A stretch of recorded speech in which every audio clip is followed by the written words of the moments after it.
this will be a really big day for High Point Academy.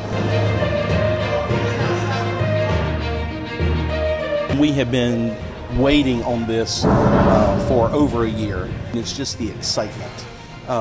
They will be able to come here for games. They'll be able to get together with their friends. This will be a place where after school, before the game starts, they can come and hang out. And I think it's really going to build excitement for our student body.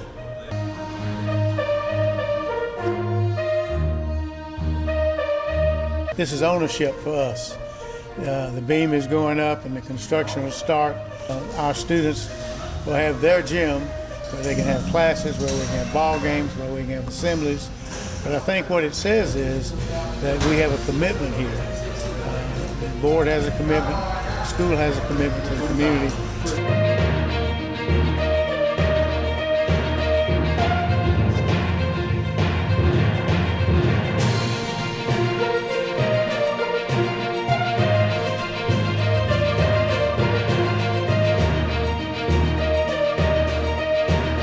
This is our gym.